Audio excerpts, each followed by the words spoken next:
Hello, good morning. Hello. രണ്ട് minute വൈകിട്ടാണ്, sorry. ചെറിയൊരു പ്രശ്നം ഹാൻഡിൽ ചെയ്യാനായതുകൊണ്ടാണ്.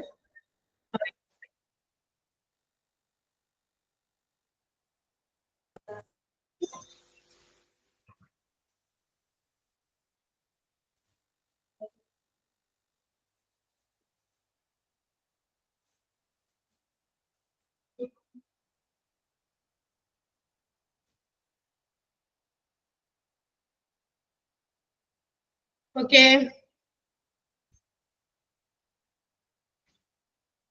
വായിച്ചൊക്കെ നോക്കിയാ നമ്മളുടെ മെഡിക്കൽ ഇൻഷുറൻസിന്റെ ചാപ്റ്റർ?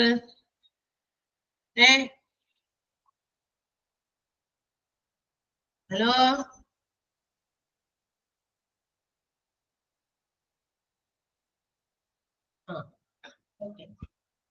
മനസ്സിലായല്ലോ അല്ലേ? വായിച്ചതൊക്കെ ക്ലിയർ ആണല്ലോ?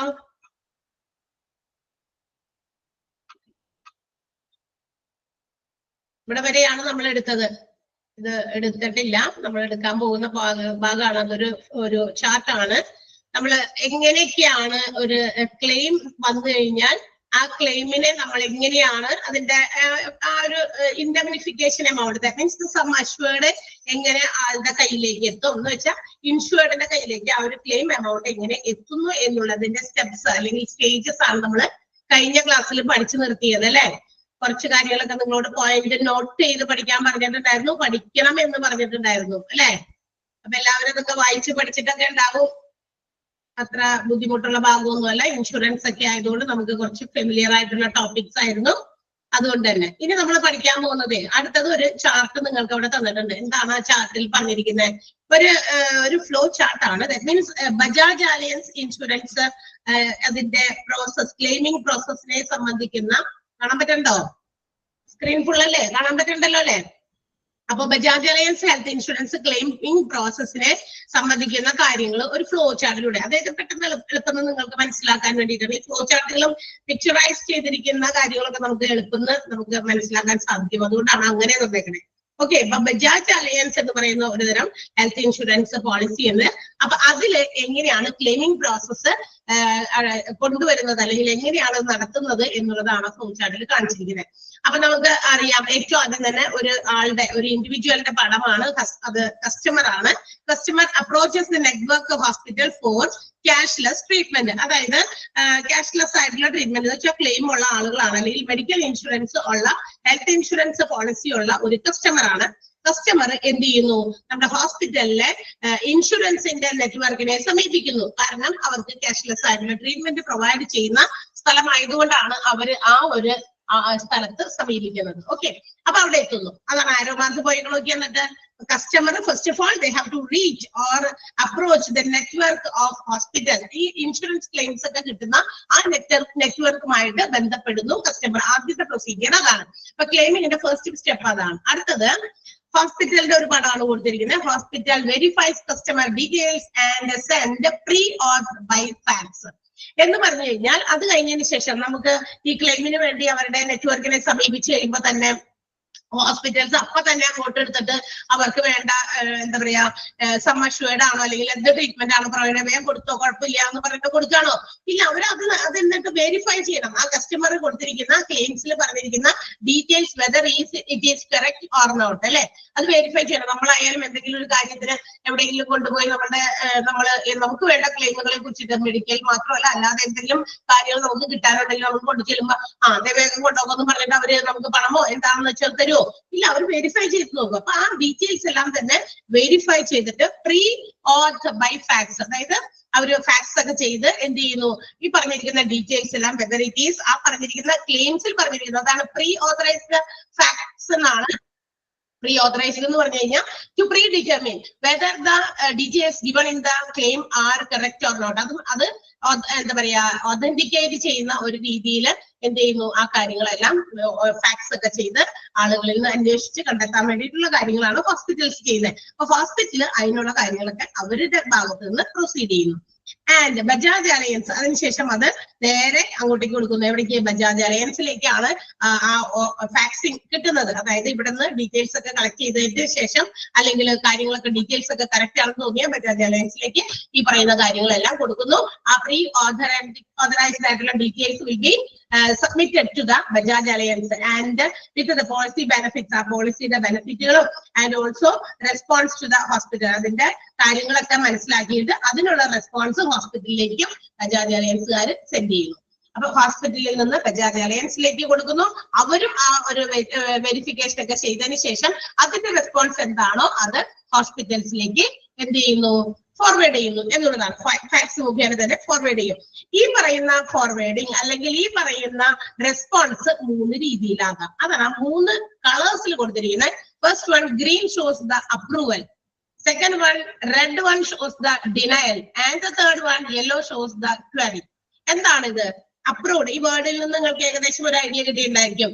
3 സാധ്യതകളുണ്ട് ബജാജ് അലയൻസിന്റെ ഭാഗത്ത് നിന്ന്. അപ്പൊ ഹോസ്പിറ്റൽസിലേക്ക് ആ ഫാക്സ് റെസ്പോൺസ് ആയിട്ട് അയക്കുമ്പോൾ അതിനകത്ത് ഈ 3-ൽ ഏതെങ്കിലും ഒരെണ്ണത്തിൽ പെടും. ഏതാണത്? ഒന്ന് approved.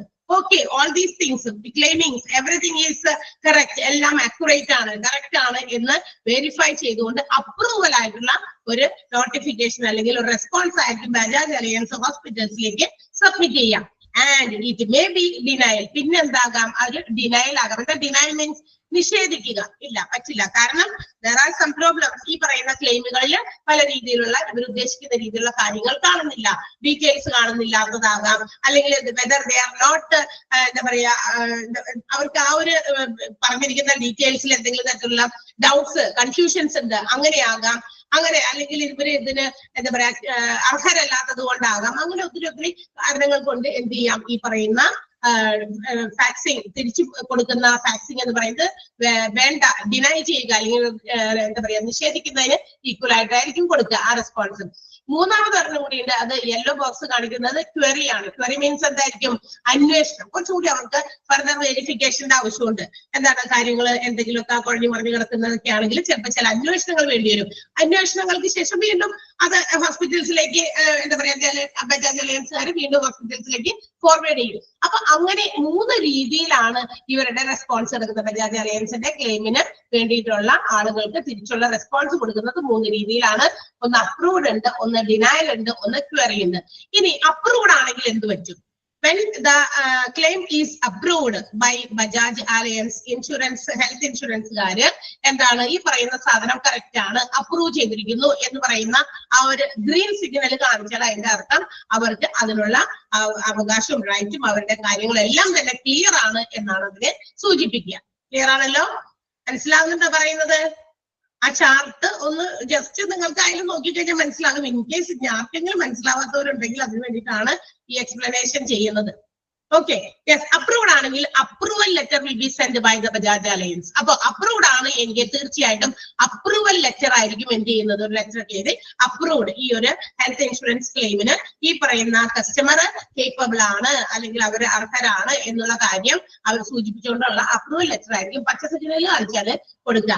And the hospital admits the patient. അങ്ങനെയാണെങ്കിൽ വേഗം തന്നെ ഹോസ്പിറ്റൽസ് ആ പറയുന്ന ക്യാഷ്ലെസ് ആയിട്ടുള്ള ട്രീറ്റ്മെന്റ് പ്രൊവൈഡ് ചെയ്യാൻ വേണ്ടിയിട്ട് പേഷ്യന്റിനെ അഡ്മിറ്റ് ചെയ്യുന്നു.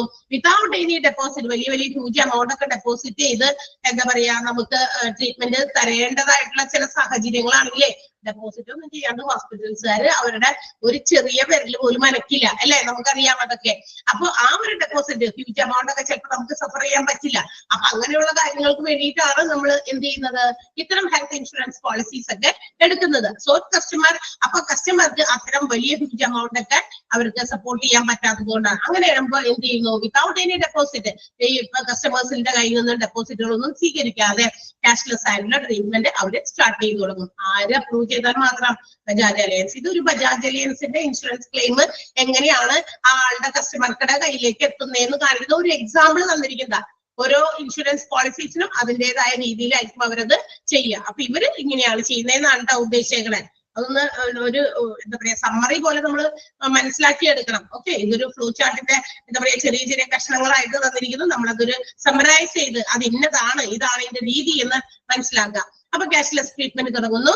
And pay non medical expenses, ചിലപ്പോ ട്രീറ്റ്മെന്റുകൾക്ക് മാത്രമല്ല നോൺ മെഡിക്കൽ ആയിട്ടുള്ള എക്സ്പെൻസുകളും അതുപോലെ മറ്റേതെങ്കിലും പേയ്മെന്റുകൾ ബിഫോർ ഡിസ്ചാർജ് ചെയ്യുന്നതിന് മുമ്പ് ഏതൊക്കെ തരത്തിലുള്ള non medical and co payment എന്ന് വെച്ചാൽ അതുമായിട്ട് ബന്ധപ്പെട്ടിട്ട് കൊടുക്കേണ്ട ചില പേയ്മെന്റുകളൊക്കെ ഉണ്ടെങ്കിൽ എല്ലാം തന്നെ ആര് ഈ പറയുന്ന ഇവര് പേ ചെയ്യുന്നു, ആര് ബജാജ് അലയൻസുകാര് പേ ചെയ്യുന്നു എന്നുള്ളതാണ് ഡിസ്ചാർജ് ചെയ്യുന്നതിന് മുമ്പ്. അപ്പൊ ആ ഒരു പ്രൊസീജിയർ അപ്രൂവ്ഡ് ആണെങ്കിൽ ആ രീതിയിലാണ് അവസാനിക്കുക. അപ്രൂവ്ഡ് ആണെങ്കിൽ അങ്ങനെ അവസാനിക്കുന്നു, ട്രീറ്റ്മെന്റ് കിട്ടുന്നു, പേയ്മെന്റുകളൊക്കെ അവർ ചെയ്യുന്നു എന്നുള്ളതാണ്. ആൻഡ് നെക്സ്റ്റ് വൺ ഡിനയൽ ആണ്. ഡിനയൽ എന്ന് പറഞ്ഞാൽ ഞാൻ പറഞ്ഞത് നിഷേധിക്കലാണ്. ദാറ്റ് മീൻസ് അവര് ആ പറയുന്ന കാര്യങ്ങൾക്ക് അവർക്ക് അപ്രൂവൽ കിട്ടുന്നില്ല എന്നുള്ളതാണ് ഡിനയലിന്റെ അർത്ഥം. ഡിനൈ ചെയ്തിരിക്കുന്നു എന്നുള്ളതാണ്. ഡിനയൽ ലെറ്റർ ആയിരിക്കും അന്നേരം ആര് കൊടുക്കുക, ബജാജ് അലയൻസുകാര് ഫോർവേഡ് ചെയ്യുന്നത് ഹോസ്പിറ്റൽസിലേക്ക്. ഇത് ഡിനൈ ചെയ്തിരിക്കുന്നു, എന്താണ് ഇത് നമുക്ക് ഇപ്പൊ കൊടുക്കാൻ പറ്റില്ല എന്നുള്ള രീതിയിൽ ഡിനയൽ ലെറ്റർ ആയിരിക്കും സെൻഡ് ചെയ്യുന്നത്. ഇനി ഹോസ്പിറ്റൽസ് അഡ്മിറ്റ് പേഷ്യൻസ്, ഇനി ഹോസ്പിറ്റൽസിൽ എന്തായാലും ട്രീറ്റ്മെന്റ് കൊടുക്കാണ്ട് പറ്റൂലല്ലോ, രോഗിയെ കൊണ്ടുവന്ന് രോഗിയെ ചികിത്സിക്കണം. ഈ പറയുന്ന ബജാജ് അലയൻസിന്റെ അപ്രൂവൽ ക്യാൻസൽ ചെയ്തു പോയി എന്നുള്ളത് മാത്രമേ ഉള്ളൂ.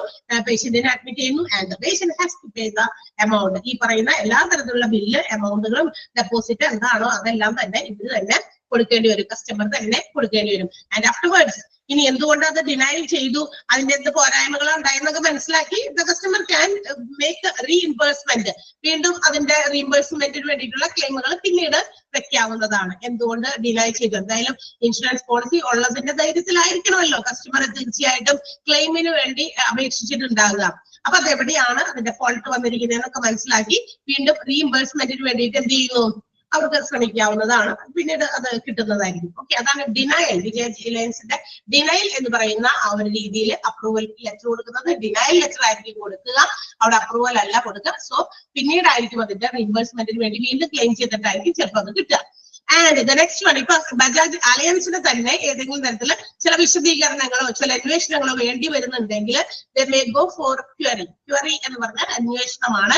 Query letter will be sent to Bajaj Allianz. അതിനെക്കുറിച്ച് ചില കാര്യങ്ങൾ അന്വേഷണ വിധേയമാക്കേണ്ടതുണ്ട് എന്ന് മനസ്സിലാക്കി ബജാജ് അലയൻസുകാർ സെൻഡ് ചെയ്യുന്നത് ക്വറി ലെറ്റർ ആണ്. അപ്രൂവ്ഡില് അപ്രൂവൽ ലെറ്റർ, പിന്നെ ഡിനയൽ ലെറ്റർ, ക്വറി ലെറ്റർ ആയിരിക്കും. Hospital have the faxes the reply for queries. ഇനി ഹോസ്പിറ്റൽസ് ഇവർ അന്വേഷിക്കുന്ന കാര്യങ്ങളൊക്കെ അന്വേഷണത്തിന് എന്താ പറയാ ഹോസ്പിറ്റൽസിലേക്ക് ആയിരിക്കും അന്വേഷിക്കുന്നത് ബജാജ് അലയൻസുകാർ. അപ്പൊ അവർ അന്വേഷിക്കുന്ന കാര്യങ്ങൾക്കൊക്കെ മറുപടി ഹോസ്പിറ്റൽസ് കൃത്യമായിട്ട് കൊടുക്കുന്നു. ആൻഡ് ഓൾസോ അത് ഡോക്ടേഴ്സിനോട് എന്തൊക്കെയാണോ ചോദിക്കുന്നത് അതനുസരിച്ചുള്ള മറുപടികളൊക്കെ കൊടുക്കുന്നു. ചിലപ്പോൾ ഇഞ്ചുറി എന്താണ്, രോഗം എന്താണ്, കാരണം നമ്മൾ നേരത്തെ പഠിച്ചിട്ടുണ്ട് ചില രോഗങ്ങൾക്ക് എക്സ്ക്ലൂസ്ഡ് ആണ് അല്ലെ, അത് എക്സ്ക്ലൂഡ് ചെയ്തിട്ടുണ്ട് ചില രോഗങ്ങളെ.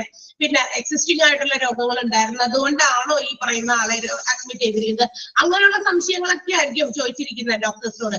അപ്പൊ ആ ക്വറീസിന്റെ ഒക്കെ ശേഷം മാത്രമാണ് ഇവർക്ക് ഇതിന് അർഹതയുണ്ടോ ഇല്ലെന്ന് ബജാജ് അലയൻസുകാർക്ക് ഡിസൈഡ് ചെയ്യാനായിട്ട് പറ്റുള്ളൂ. സോ അപ്പൊ ഹോസ്പിറ്റൽസ് എന്ത് ചെയ്യുന്നു, അവര് പറയുന്ന കൃത്യമായ ചോദ്യങ്ങൾക്ക് ഉത്തരവൊക്കെ കൊടുത്ത് പിന്നീട് അതുകൊണ്ടാണ് ആരോമാർക്ക് വീണ്ടും മുകളിലേക്ക് പോയിരിക്കുന്നത്. ബജാജ് അലയൻസ് വീണ്ടും ആ ഡോക്ടേഴ്സ് കൊടുത്ത റിപ്ലൈസ് ഒക്കെ കൂടി കൂട്ടിച്ചേർത്ത് വീണ്ടും ഒന്ന് വെരിഫിക്കേഷൻ ഒക്കെ നടത്തി അവർക്ക് വീണ്ടും സെക്കൻഡ് സ്റ്റേജിൽ അതിങ്ങനെ വീണ്ടും കറങ്ങി വന്നേക്കണുണ്ടോ, ആരോമാർക്ക് ഉണ്ടോ നിങ്ങള് hospitals taxes the reply for queries asked by doctors. ഡോക്ടേഴ്സിനോട് ചോദിച്ചിരിക്കുന്ന ചോദ്യങ്ങൾക്ക് ഹോസ്പിറ്റൽസ് ഉത്തരം നൽകുന്നു. ഉത്തരം നൽകി കഴിഞ്ഞാൽ വീണ്ടും ബജാജ് അലയൻസിലേക്ക് ആ ഉത്തരങ്ങൾ പോയിട്ടുണ്ട്. അവർ വീണ്ടും അത് വെച്ചിട്ട് ഡീറ്റെയിൽസ് ചെക്ക് ചെയ്യുന്നു. ദെൻ വീണ്ടും അവർ റെസ്പോണ്ട് ചെയ്യുന്നു. അപ്രൂവൽ വേണോ, ഡിനയൽ വേണോ, ക്വറി വേണോ. വീണ്ടും സംശയം ഉണ്ടെങ്കിൽ ക്വറിയിലേക്ക് തന്നെ പോകും, നിഷേധിക്കുകയാണെങ്കിൽ ഡിനയലിലേക്ക് പോകും, അതേസമയം അപ്രൂവ്ഡ് ആണെങ്കിൽ അപ്രൂവലിലേക്ക് പോകും. ക്ലിയർ ആയോ? ഇതാണ് ബജാജ് അലയൻസ് ക്ലെയിമിംഗ് പ്രോസസ്സിലെ ഒരു എക്സാമ്പിൾ ആണ് നമ്മൾ തന്നിരിക്കുന്നത്. ഒരു ഇൻഷുറൻസ് പദ്ധതി, ബജാജ് അലയൻസിന്റെ ഇൻഷുറൻസ് പദ്ധതി, ഹെൽത്ത് ഇൻഷുറൻസ് പദ്ധതിയില് എങ്ങനെയാണ് ആ ക്ലെയിമിംഗ് പ്രൊസീജിയേഴ്സ് ഹോസ്പിറ്റൽസിൽ നടക്കുന്നത് എന്നുള്ളതിന്റെ വ്യക്തമായ ഒരു ചിത്രമാണ് നമ്മളിപ്പോ കണ്ടത്. വളരെ സിമ്പിൾ ആണ് അതല്ലേ. ഈ ചാർട്ട് വളരെ ഇമ്പോർട്ടന്റ് ആണ്, കാരണം എന്താ പറയാ ഡിനയൽ ലെറ്റർ അല്ലെങ്കിൽ എന്താ പറയാ നമ്മുടെ അപ്രൂവ്ഡ് ലെറ്റർ ഒക്കെ എപ്പോഴാണ് കൊടുക്കണം എന്നൊക്കെ അങ്ങനെ ചോദിക്കാം. അല്ലെങ്കിൽ അപ്രൂവ്ഡ് ആണെങ്കിൽ എന്താണ് ചെയ്യുക എന്നുള്ളത് ചോദിക്കാം. അങ്ങനെ പലതും ഇത് കണക്ട് ചെയ്ത് ഇഷ്ടമുള്ള ചോദ്യങ്ങൾ ചോദിച്ചിട്ടുണ്ട്. സോ അവിടെ ഒന്ന് NB എന്നിട്ട് വെച്ചേക്കാം. ആർക്കെങ്കിലും ഇനി ഇതിന് എന്തെങ്കിലും സംശയം ഉണ്ടോ? ഈ ഭാഗത്ത് എന്തെങ്കിലും സംശയം ഇല്ല എങ്കിൽ we will go for the last part of the chapter. Clear ആണല്ലോ അല്ലെ? നമ്മൾ പഠിക്കുന്നത് ഹോസ്പിറ്റൽ, അതായത് ഇൻഷുറൻസ് എക്സിക്യൂട്ടീവ് മാനേജർ. ഈ ഇൻഷുറൻസുമായിട്ട് കൈകാര്യം ചെയ്യുന്ന ഒരു എക്സിക്യൂട്ടീവ് മാനേജർ ഉണ്ടാവുമല്ലോ. ഈ പറയുന്ന ഇൻഷുറൻസ് ഒക്കെ എങ്ങനെ ആളുകളിലേക്ക് അതിന്റെ ക്ലെയിം എത്തുന്നത് വരെ, അതായത് ഹോസ്പിറ്റൽസ് അവർക്ക് വേണ്ട ഈ ക്യാഷ്ലെസ് ആയിട്ടുള്ള ട്രീറ്റ്മെന്റുകളൊക്കെ പ്രൊവൈഡ് ചെയ്യണമെങ്കിൽ അതെല്ലാം കണക്ട് ചെയ്യുന്ന ഒരാള്, ഒരു എക്സിക്യൂട്ടീവ് ഓഫീസർ, ഒരു മാനേജർ തീർച്ചയായിട്ടും ഉണ്ടാകണം. അല്ലാതെ അങ്ങനത്തെ കാര്യങ്ങളൊക്കെ എക്സിക്യൂട്ട് ചെയ്യാന്ന് പറഞ്ഞാൽ എന്താ, നടപ്പിലാക്കുക എന്നാണ്. അതായത് ഇൻഷുറൻസുകളുടെ കാര്യങ്ങൾ നടപ്പിലാക്കാൻ യോഗ്യനായ അല്ലെങ്കിൽ അതിൽ സ്കിൽഡ് ആയിട്ടുള്ള ഒരു മാനേജർ, ആളുടെ റെസ്പോൺസിബിലിറ്റീസ് ആണ് ഇനി നമ്മൾ പറയാൻ പോകുന്നത്. എന്തൊക്കെ പുള്ളിക്കാരൻ ചെയ്യണം, അതിന് വേണ്ടിയിട്ട് എന്തൊക്കെ കാര്യങ്ങൾ, ആ പോയിന്റുകൾ ജസ്റ്റ് ഒന്ന് നിങ്ങൾ അറിഞ്ഞിരിക്കുക. Responsible for supervising the insurance operations and designing, implementing and training hospital staff on insurance protocols. അതായത് ഇൻഷുറൻസുമായിട്ട് ബന്ധപ്പെട്ടുള്ള കാര്യങ്ങൾ, നിയമങ്ങളും മറ്റു കാര്യങ്ങളും ഒക്കെ ആരെ, ഹോസ്പിറ്റൽസിന്റെ സ്റ്റാഫ്സിനെ അറിയിക്കുക, അവരെ എന്താ പറയാ അതിന് വേണ്ടിയിട്ട് ട്രെയിൻ ചെയ്യുക, ഇന്ന കാര്യങ്ങളൊക്കെയാണ്.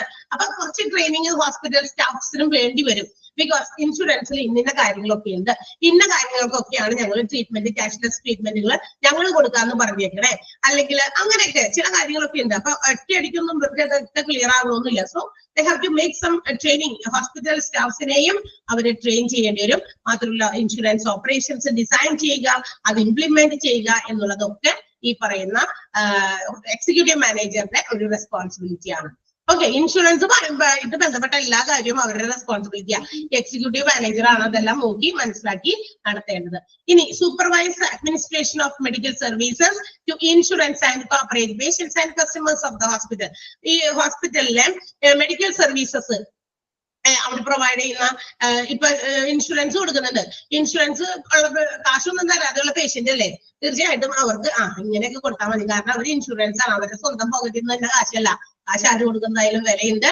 മാത്രമല്ല each and every patient has to get quality treatment from the hospitals. തീർച്ചയായിട്ടും കാശാണെന്നല്ല, അവിടെ ആര് പ്രൊവൈഡ് ചെയ്യുന്നതായാലും പേഷ്യൻസിനെ യാതൊരു രീതിയിലുള്ള ഡിസ്ക്രിമിനേഷനും ഇല്ലാതെ, അല്ലെ, വിവേചനമൊന്നും ഇല്ലാതെ എല്ലാവർക്കും ക്വാളിറ്റി ട്രീറ്റ്മെന്റ് പ്രൊവൈഡ് ചെയ്യുക. അല്ലാതെ അവിടെ ഇത് ഇൻഷുർഡ് പേഴ്സൺസ് ആണ് അത് തരുന്നത്, അപ്പൊ ഇൻഷുറൻസ് കമ്പനിയാണ്, അതുകൊണ്ട് തന്നെ അതിപ്പോ ചോദിക്കാനും പറയാനും ആളില്ല. നമ്മളിപ്പോ ഒരു ആളെ ഒരു ഹോസ്പിറ്റലിൽ അഡ്മിറ്റ് ചെയ്യുകയാണെങ്കിൽ നമ്മൾ അതിന്റെ എല്ലാ കാര്യങ്ങളും പിന്നാലെ നിന്ന് നോക്കും. എന്ത് ട്രീറ്റ്മെന്റാ പ്രൊവൈഡ് ചെയ്യണേ, എന്തെങ്കിലും പ്രോഗ്രസ് ഉണ്ടോ, പ്രോഗ്രസ് ഇല്ലെങ്കിൽ വേണ്ട ഡോക്ടറെ ഡിസ്ചാർജ് ചെയ്തോ, ഞങ്ങള് ബെറ്റർ ഫെസിലിറ്റി ഉള്ള സ്ഥലത്തേക്ക് കൊണ്ടുപോകോളാം എന്ന് നമ്മൾ പറയാറുണ്ടോ? അല്ലെങ്കിൽ വേണ്ട അവിടെ തന്നെ കിടന്നോട്ടെ എന്നാണോ നമ്മൾ പറയാ? തീർച്ചയായിട്ടും ഒരാളുടെ ജീവന് വലിയ വിലയുണ്ട്. അപ്പൊ നമ്മൾ എന്ത് ചെയ്യും, ആളെ അടുത്ത ഹോസ്പിറ്റൽസിലേക്ക് കൂടുതൽ ബെറ്റർ ട്രീറ്റ്മെന്റിനോ, ബെറ്റർ ക്വാളിഫൈഡ് ആയിട്ടുള്ള പ്രൊഫഷണൽസ് ഉള്ളവർക്കോ, അല്ലെങ്കിൽ ബെറ്റർ ടെക്നോളജി ഉള്ള, കൂടുതൽ ടെക്നിക്കൽ ആയിട്ടുള്ള വശങ്ങൾ കൂടുതലായിട്ട് ഉപയോഗിക്കുന്ന ഹോസ്പിറ്റൽസിലേക്ക് നമ്മൾ പേഷ്യന്റിനെ എത്രയും പെട്ടെന്ന് ഷിഫ്റ്റ് ചെയ്യും, അല്ലെ?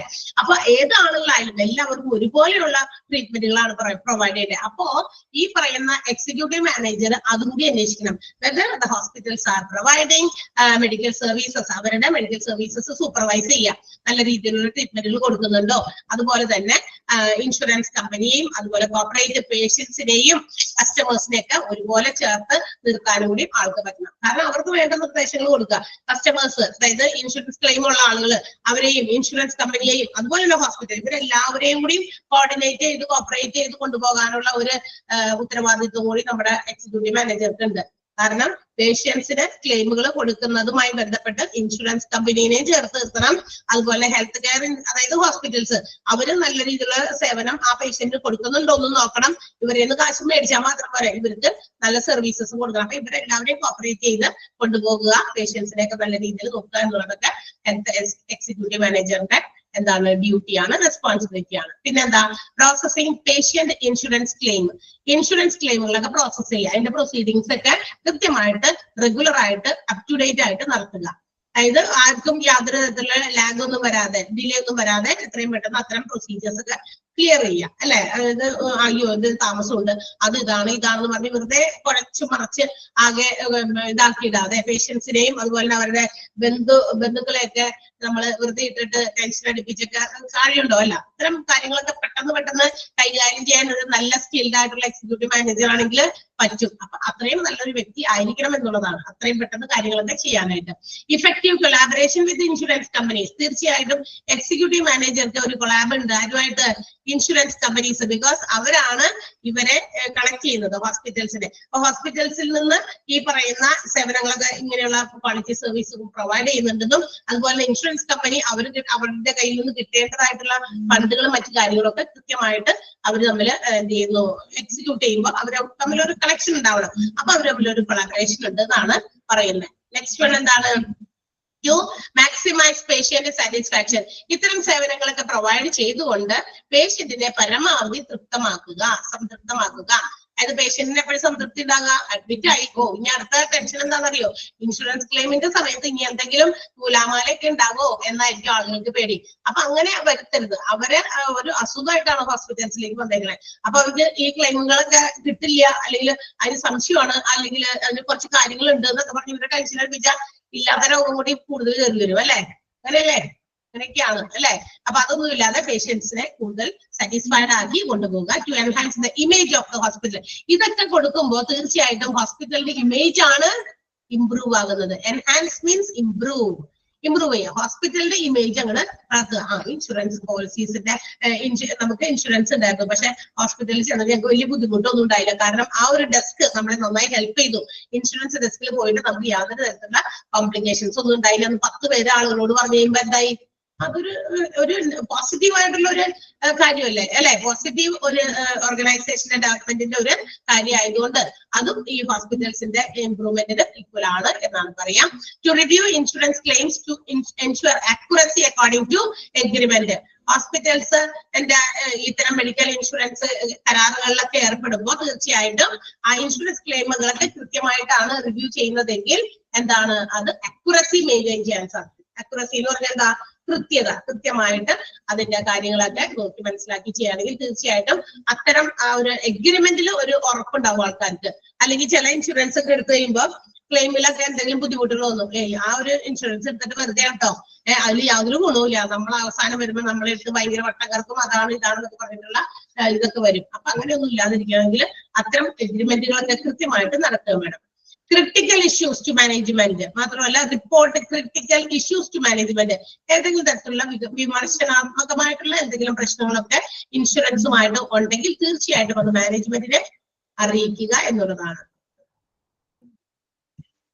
Okay, yes. അടുത്ത ടു സബ്മിറ്റ് മന്ത്ലി റിപ്പോർട്ട്സ്. മാസാമാസം ഇൻഷുറൻസുമായിട്ട് ബന്ധപ്പെട്ടിട്ടുള്ള കണക്കുകളൊക്കെ നോക്കി അതൊക്കെ റിപ്പോർട്ട് ചെയ്യുക. മന്ത്ലി റിപ്പോർട്ടുകളൊക്കെ സബ്മിറ്റ് ചെയ്യുക എന്നുള്ളത്. ഇൻഷുറൻസുമായിട്ട് ബന്ധപ്പെട്ടിട്ടുള്ള പല കാര്യങ്ങളൊക്കെ ഉണ്ടാവും, അതൊക്കെ റിപ്പോർട്ടാക്കി വന്നിട്ടുണ്ടായിരിക്കും. അതൊക്കെ സബ്മിറ്റ് ചെയ്യുക, വേണ്ടപ്പെട്ട ആളുകൾക്ക് സബ്മിറ്റ് ചെയ്യുക. To attend and organise the insurance presentation internally or externally. ആന്തരികമായിട്ട് എന്ന് വെച്ചാൽ വിതിൻ ദ ഓർഗനൈസേഷനോ പുറത്ത്, ഹോസ്പിറ്റൽസിന് പുറത്താണെങ്കിൽ കൂടി ഇൻഷുറൻസുമായി ബന്ധപ്പെട്ടുള്ള കാര്യങ്ങളിൽ എന്തെങ്കിലുമൊക്കെ മീറ്റിങ്ങോ മറ്റു കാര്യങ്ങളൊക്കെ ഉണ്ടെങ്കിൽ അത് അറ്റൻഡ് ചെയ്യുക, അതിൽ പങ്കെടുക്കുക, അതിൽ അങ്ങനെയുള്ള അറേഞ്ച്മെന്റുകളൊക്കെ നടത്തുക. മീറ്റിങ്ങുകൾ കൂടുക, മീറ്റിങ്ങുകൾക്ക് വേണ്ടിയിട്ടുള്ള അറേഞ്ച്മെന്റുകൾ നടത്തുക, പങ്കെടുക്കുക. അപ്പൊ ഇൻഷുറൻസുമായിട്ട് ബന്ധപ്പെട്ടിട്ടുള്ള കാര്യങ്ങളൊക്കെ ആണെങ്കിൽ അതിനുള്ള ചെറിയ മീറ്റിംഗ്സ് ഒക്കെ ചിലപ്പോൾ ഹോസ്പിറ്റൽസിന്റെ മറ്റ് ഏതെങ്കിലും ഇൻഷുറൻസ് ഡെസ്കുകാരുമായിട്ട് ബന്ധപ്പെടുകയോ ഒക്കെ ഉണ്ടെങ്കിൽ അതിനുള്ള ചെറിയ കാര്യങ്ങളെ മീറ്റിംഗ്സ് ആയിട്ട് എന്താ പറയാ അറേഞ്ച് ചെയ്യുക എന്നുള്ളതാണ്. To conduct departmental meetings weekly. കൂടാതെ ഓരോ ഡിപ്പാർട്ട്മെന്റ് വൈസുള്ള മീറ്റിംഗ്സും ആഴ്ചയിൽ ഒരിക്കലും കൂടുക. ഇപ്പൊ ഒരു ദിവസം ഒരു ഡിപ്പാർട്ട്മെന്റ് ആണെങ്കിൽ നെക്സ്റ്റ് ഡേ അടുത്ത ഏതെങ്കിലും ഡിപ്പാർട്ട്മെന്റ്. അപ്പൊ വീക്കിലി, ആഴ്ചയിലാണ് കേട്ടോ, ആഴ്ചയിൽ ഇങ്ങനെ ഓരോ ഡിപ്പാർട്ട്മെന്റ്സുമായിട്ട് വിളിച്ചു കൂട്ടിയിട്ടുള്ള മീറ്റിംഗ്സ്. ഇതെന്തിനാ? അതും ഇൻഷുറൻസിനെ കുറിച്ച് സംസാരിക്കാനൊക്കെ ആയിരിക്കും, അല്ലാതെ ബാക്കി എല്ലാ ഓവറോൾ കാര്യങ്ങളൊക്കെ അന്വേഷിക്കാനല്ല കേട്ടോ. ഇൻഷുറൻസ് ഹെൽത്ത് എക്സിക്യൂട്ടീവ് മാനേജറിന്റെ റെസ്പോൺസിബിലിറ്റീസ് ആണ് നമ്മൾ പറയുന്നത്. അപ്പൊ അതുകൊണ്ട് തന്നെ ഇൻഷുറൻസുമായിട്ടുള്ള കാര്യങ്ങളിൽ എന്തെങ്കിലും കാര്യങ്ങൾ ചർച്ച ചെയ്യാനോ ഡിസിഷൻസ് എടുക്കാനോ ഒക്കെ വേണ്ടിയിട്ടാണ് അത്തരം മീറ്റിംഗ്സ് കണ്ടക്ട് ചെയ്യുന്നത്. Monitor insurance discounts and rejections.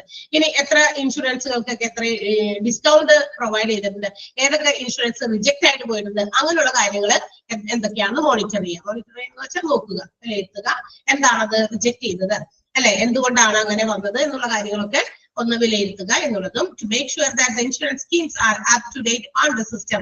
തീർച്ചയായിട്ടും ഇൻഷുറൻസുമായി ബന്ധപ്പെട്ടുള്ള കാര്യങ്ങളെല്ലാം തന്നെ നമ്മുടെ സിസ്റ്റത്തിൽ അപ് ടു ഡേറ്റ് ആണ് എന്ന് ഉറപ്പുവരുത്തുക. അപ്ഡേറ്റ് ചെയ്ത് പോകണമെന്ന് എന്ന് വെച്ചാൽ ഒന്നും ബാക്കി പെൻഡിംഗ് ഒക്കെ ഉണ്ട്. എന്ത് കണക്കുകളോ എന്ത് റിപ്പോർട്ടുകളോ ഇൻഷുറൻസുമായിട്ട് ബന്ധപ്പെട്ടതാണോ ഇതെല്ലാം അപ്ഡേറ്റ് ചെയ്ത് പോകണം, അപ് ടു ഡേറ്റ് ആയിരിക്കണമല്ല.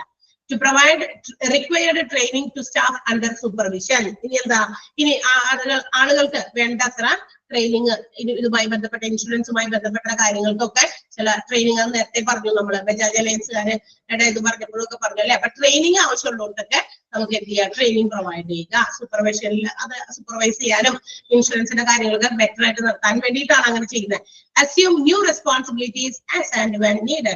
ഇതിനിടയ്ക്ക് എന്തെങ്കിലും തരത്തിലുള്ള ഉത്തരവാദിത്തങ്ങൾ ചിലപ്പോൾ കൂടുകയൊക്കെ ചെയ്യും, പുതിയതായിട്ട് വരെ ഏറ്റെടുക്കേണ്ട ചില ഉത്തരവാദിത്തങ്ങൾ ഉണ്ടാകും. അത് എപ്പോഴൊക്കെ ഉണ്ടെങ്കിലും അതൊക്കെ ഏറ്റെടുക്കുക. അത്തരം ഉത്തരവാദിത്തങ്ങളും തങ്ങളുടെ ചുമതലയാണെന്ന് മനസ്സിലാക്കി തന്നെ പ്രവർത്തിക്കണം എക്സിക്യൂട്ടീവ് മാനേജർ. അപ്പൊ these are the responsibilities of executive manager of health insurance in A hospital. ഒരു ഹോസ്പിറ്റലിലെ ഹെൽത്ത് ഇൻഷുറൻസുമായി ബന്ധപ്പെട്ടിട്ടുള്ള എക്സിക്യൂട്ടീവ് മാനേജറിന്റെ ഉത്തരവാദിത്തങ്ങൾ അല്ലെങ്കിൽ കടമകളാണ് നമ്മളത് കണ്ടത്. ഓക്കെ, അപ്പൊ അതൊന്ന് വായിച്ച് മനസ്സിലാക്കിയാൽ മതി. എന്തെങ്കിലും സംശയം ഉണ്ടോ ഈ പോയിന്റുകളിൽ?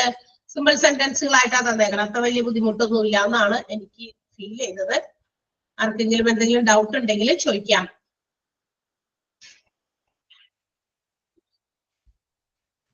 സംശയം വലുതുണ്ടോ? ഇല്ല, ഒന്ന് വായിച്ചു നോക്കിയാ എന്നാ, ഒന്ന് ജസ്റ്റ് ഒന്ന് ആ ഒരു സെന്റൻസുകൾ ഒന്ന് വെറുതെ 2 പ്രാവശ്യം ഒന്ന് വായിച്ചു നോക്കിയേ.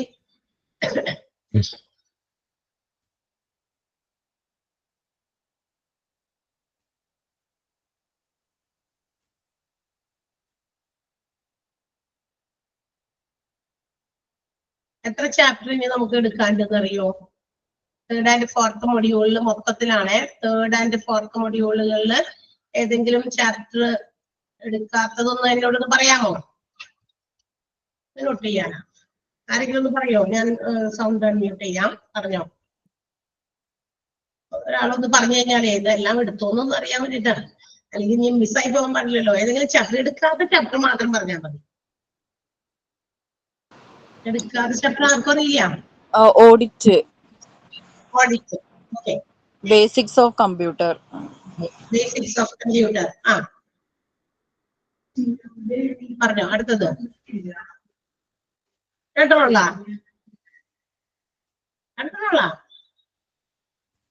ഞങ്ങളുടെ കുറെ ഉണ്ടല്ലോ. മാം അതെ, ശരണ്യം ഒരു ഹോസ്പിറ്റൽ ഇൻഫർമേഷൻ സിസ്റ്റം ഒരു ചാപ്റ്റർ പകുതി വെച്ചിട്ട് നിർത്തിയിട്ട് ഞാൻ തോന്നുന്നു. ഒന്ന് കൺഫേം ചെയ്യണം. അതാ എനിക്ക് ക്ലിയർ ആയില്ല പറഞ്ഞത്. അപ്പൊ ഓട്ടോമോഡ്യൂളിൽ ഹോസ്പിറ്റൽ ഇൻഫർമേഷൻ സിസ്റ്റം എന്ന് പറയുന്ന ഒരു ചാപ്റ്റർ ഉണ്ടല്ലോ. ഹോസ്പിറ്റൽ ഇൻഫർമേഷൻ സിസ്റ്റം എന്ന് പറയുന്ന ചാപ്റ്റർ ഉണ്ട്. അത് കംപ്ലീറ്റ് ചെയ്തിട്ടുണ്ടോ എന്നുള്ളത് ഡൗട്ടാണ്. കംപ്ലീറ്റ് ചെയ്തിട്ടില്ല തോന്നുന്നു. ഹോസ്പിറ്റൽ ഇൻഫർമേഷൻ സിസ്റ്റം അത് കംപ്ലീറ്റ് ആയിട്ടില്ല. എടുത്തിട്ടുണ്ടായിരുന്നത് അത് കുറച്ചായിട്ടേ ഉള്ളൂ, ബാക്കി ഇനിയും ഉണ്ട്, അതിൽ പെൻഡിങ് ഉണ്ട് ആ ചാപ്റ്ററിൽ. എടാ അപ്പൊ ഞാൻ ചോദിക്കട്ടെ, ഈ ഹോസ്പിറ്റൽ ഇൻഫർമേഷൻ സിസ്റ്റം എന്ന് പറഞ്ഞ ചാപ്റ്റർ ശരണ്യ മിസ് എടുത്തു വെച്ചിട്ടുണ്ടോ പകുതി? കുറച്ച്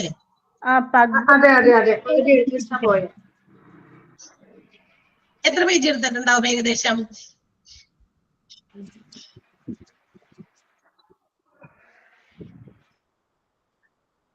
പറയോ? 4 പേജോളം എടുത്തിട്ടുണ്ട്. 3 പേജ്? 4 3-4 പേജ് എടുത്തിട്ടുണ്ടാവും. ഓക്കെ, പിന്നെ ഈ 3 ചാപ്റ്ററുള്ള എടുക്കാനായിട്ട് ഇപ്പൊ ബേസിക്സ് ഓഫ് കമ്പ്യൂട്ടർ ഇന്നിപ്പോ നമ്മുടെ രമ്യ ടീച്ചർ തുടങ്ങും. കാരണം രമ്യ ടീച്ചർക്കാണ് കൂടുതൽ അവേഴ്സ് ഉള്ളത്. 3 അവേഴ്സ് നിങ്ങൾക്ക് ഉണ്ടല്ലോ അല്ലെ, 3 ദിവസം ക്ലാസ് ഉണ്ട്. അപ്പൊ ടീച്ചർക്ക് വന്നിട്ട് ഞാൻ പറ്റുള്ളൂ, കാരണം അവേഴ്സ് കൂടുതലുള്ളവർ അത് ഏറ്റെടുക്കേണ്ട കാര്യമുള്ളൂ. കാരണം നമുക്ക് വിതിൻ ടൈം നിങ്ങളുടെ പോർഷൻസ് തീർക്കണം എന്നുണ്ട്. അതുകൊണ്ട് ഇപ്പൊ ഓഡിറ്റ് ഞാൻ എടുക്കും, ബിക്കോസ് അതൊരു ചെറിയ ചാപ്റ്ററാണ്. എനിക്ക് ആകെ ആഴ്ചയിൽ 1 ക്ലാസ് ഉള്ളൂ, എനിക്ക് വേറെ ഒന്നും ചെയ്യാനില്ലാത്തത് കൊണ്ട് ഓഡിറ്റ് ഞാൻ ഇന്നിപ്പതേ തുടങ്ങാൻ പോവാണ്. ഞാൻ അതിന് മുമ്പ് ഒന്ന് ക്ലിയർ ചെയ്തതാണ്. ഓഡിറ്റ് നമ്മളിപ്പോ സ്റ്റാർട്ട് ചെയ്യും. ബേസിക്സ് ഓഫ് കമ്പ്യൂട്ടർ ടീച്ചർ ഇപ്പൊ എന്റെ അവർ കഴിയുമ്പോൾ സ്റ്റാർട്ട് ചെയ്യും. ഈ ഹോസ്പിറ്റൽ ഇൻഫർമേഷൻ സിസ്റ്റം മാത്രം ഇപ്പൊ ഇനി എടുക്കാനുള്ള. അപ്പൊ ഷെറീന മിസ്സിന്റെ ബാക്കിയൊക്കെ തീർന്നോ? ഇനി കുറച്ച് കഴിയുമ്പോൾ നിങ്ങൾ അയ്യോ എതിർത്തില്ലെന്ന് പറയുന്നത് ഞാനിപ്പോ നിങ്ങളോട് വ്യക്തമായി ചോദിക്കുന്നതിനാണ്. ഷെറീന മിസ് മാനേജ്മെന്റ് ഏതാ ഒരാള് പറഞ്ഞോ? സന്ധ്യ പറയേ. ഷെറീന മാം ഇപ്പൊ എടുത്തുകൊണ്ടിരിക്കുന്ന ഡിസാസ്റ്റർ മാനേജ്മെന്റ് ആണ്. ആ, അത് മാത്രമുള്ള എടുക്കാൻ? ഇല്ല, ഇനി മിസ്സിന് ബേസിക്സ് ഓഫ് കമ്പ്യൂട്ടർ ടീച്ചർ എടുക്കണമെന്ന് പറഞ്ഞു. അത് ടീച്ചർ എടുക്കുന്നില്ല. ടീച്ചർക്ക് ഞാൻ അതിനുള്ള സമയം നമുക്ക് കൊടുക്കാനില്ല. ടീച്ചർക്ക് പകരം ഈ വീക്ക് മുഴുവനും എടുക്കാൻ പറ്റിയത് ഇനി ഇപ്പോ 3 ദിവസം ക്ലാസ് കിട്ടുന്നത് രമ്യ ടീച്ചർക്ക് തന്നെയാണ്. അതുകൊണ്ട് രമ്യ ടീച്ചർക്ക് കൊടുക്കാനുള്ളൂ. രമ്യ ടീച്ചറുടെ പോർഷൻസ് തീർന്നല്ലോ ഇല്ലേ? തീരാറായി. ഐ മീൻ ഒരു ഇച്ചിരി കുഞ്ഞു പോർഷനും കണ്ടുള്ളൂ എന്നാണ് ടീച്ചർ എന്നോട് പറഞ്ഞത്. റൈറ്റ് അല്ലേ? അപ്പൊ ടീച്ചർ ആയിരിക്കും ഇന്നത് എടുക്കുക. കാരണം ടീച്ചർക്കാണ് കൂടുതൽ അവേഴ്സ് ഉള്ളത്.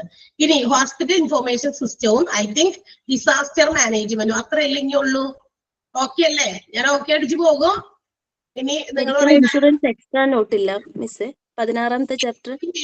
ഇല്ല മെഡിക്കൽ ഇൻഷുറൻസ് എക്സ്ട്രാ നോട്ടൊന്നും ഇല്ല. അത് നമ്മൾ കഴിഞ്ഞ ക്ലാസ്സിൽ ഞാൻ പറഞ്ഞിരുന്നു വ്യക്തമായിട്ട്. അത് പണ്ട് ആരും എടുത്തപ്പോ ടീച്ചർ ഉണ്ടാക്കിയ ഒരു നോട്ടാണ്. അത് ഈ PDF അത് വിട്ടതല്ല. നിങ്ങളുടെ നോട്ട്സ് നിങ്ങൾക്ക് തന്നിരിക്കുന്ന മൊഡ്യൂളുകളുടെ ചാപ്റ്റർ വൈസ് നോക്കി കഴിഞ്ഞാൽ അറിയാം.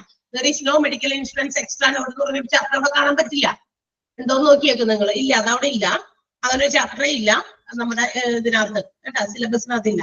അത് എക്സ്ട്രാ നോട്ട് ആരോ കൊടുത്തപ്പോ അത് അവിടെ പ്രിന്റ് ആയിട്ട് കയറിപ്പോയതാ. അത് വിട്ടേക്ക്. അതല്ലാതെ ഇത്രയല്ലേ ഉള്ളൂ. ഓഡിറ്റ് ഇപ്പൊ ഞാൻ തുടങ്ങും.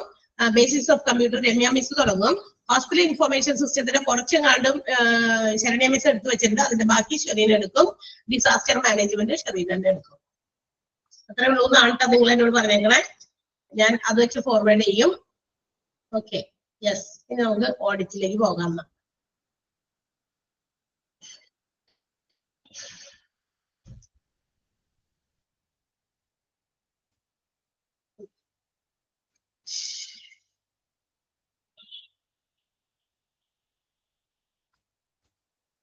നമ്മുടെ അടുത്ത ചാപ്റ്റർ ഓഡിറ്റ് ആണ് കേട്ടോ. ഓഡിറ്റ് എന്ന് കേട്ടിട്ടുണ്ടോ നിങ്ങള്? ഓഡിറ്റ് എന്ന് കേട്ടിട്ടുണ്ടോ? കേൾക്കാതിരിക്കാൻ വഴിയില്ലല്ലോ.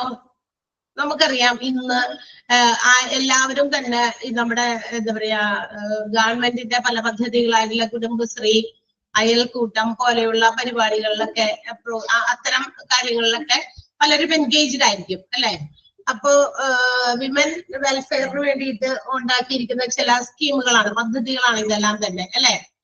വിമൻ അപ്ലിഫ്റ്റ്മെന്റിനൊക്കെ വേണ്ടിയിട്ട്. അപ്പൊ തീർച്ചയായിട്ടും അതിനകത്തൊക്കെ നമ്മള് പങ്കാരായിരിക്കാം മിക്കവാറും, ഓൾമോസ്റ്റ് എല്ലാ എന്താ പറയാ സ്ത്രീകളും. അപ്പൊ അങ്ങനെ വരുമ്പോ എന്താ പറയാ ഇത് ഈ പറയുന്ന വാക്ക് കേട്ടിട്ടില്ല എന്ന് പറഞ്ഞു കഴിഞ്ഞാൽ അത് നമുക്ക് വിശ്വസിക്കാൻ പറ്റില്ല. അപ്പൊ അതുകൊണ്ട് ഓഡിറ്റ് എന്ന് പറയുന്നത് എന്താ? ഒരു തരം കണക്കെടുപ്പാണ്. അതറിയാം അല്ലെ? കണക്കെടുപ്പ് എന്ന് വെച്ചാൽ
ഹലോ ഇല്ലെല്ലാരും? ഹലോ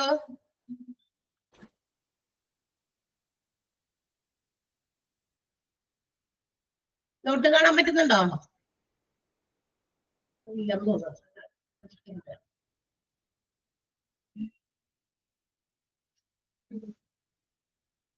ഇത്ര കേട്ടോ. ഓക്കെ, പെട്ടെന്ന് എന്തിലോ കൈകൂട്ടിപ്പോയി.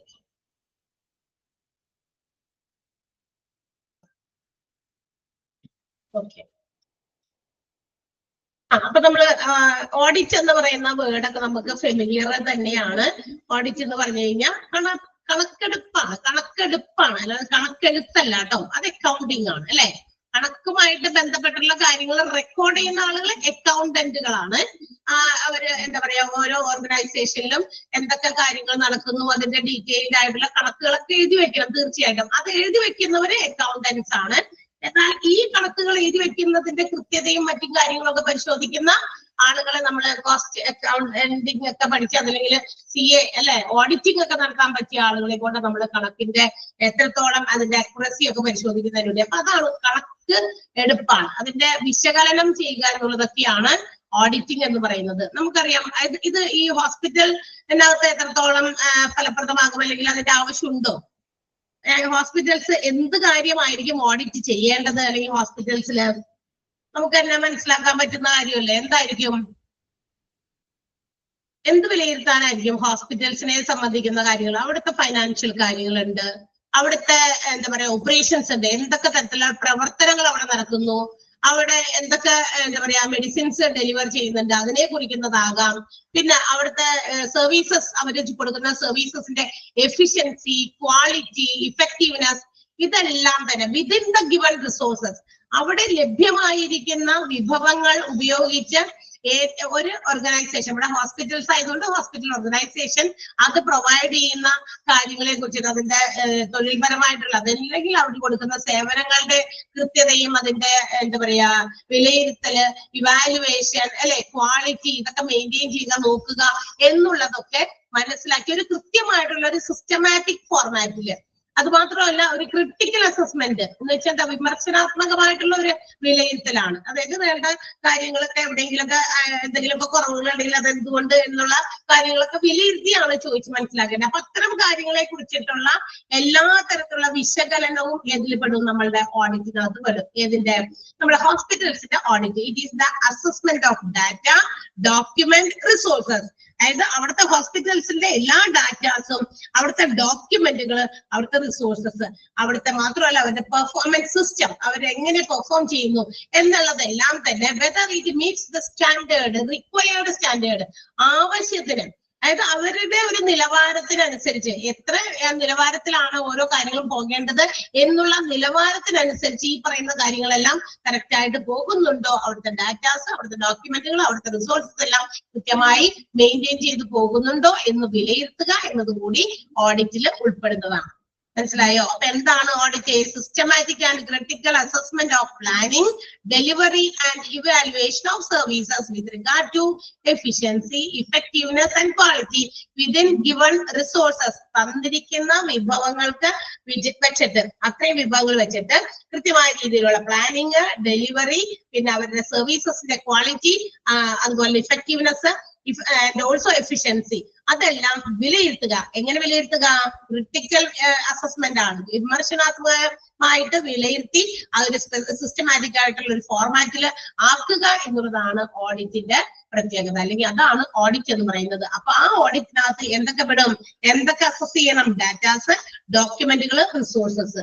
That means if they meet the standard required, അവര് ഉദ്ദേശിക്കുന്ന രീതിയിലുള്ള സ്റ്റാൻഡേർഡ്, നിലവാരത്തില് എത്രത്തോളം നിലവാരം. ഇപ്പൊ ഒരു സ്റ്റാൻഡേർഡ് കീപ്പ് ചെയ്യും നമ്മൾ എന്ത് കാര്യത്തിലും, ആ സ്റ്റാൻഡേർഡിന്റെ അബവ് വരുമ്പോ വെരി ഗുഡ് പെർഫോമൻസ് എന്ന് നമുക്ക് പറയാൻ പറ്റും.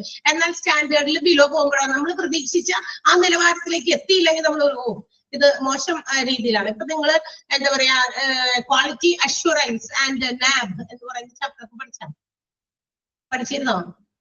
ക്വാളിറ്റി അഷ്വറൻസ് ആൻഡ് നാബ് പഠിച്ചു. അവിടെ എന്താ നടക്കുന്നത്?